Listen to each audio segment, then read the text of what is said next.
privilege the doctor's recommendation over the bureaucracy's recommendation. As a physician, I hope you understand this. We value our partnership with physicians.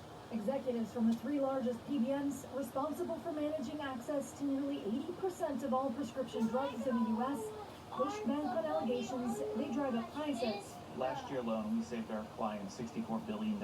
They blame brand manufacturers, who they say raised drug costs up to 60%.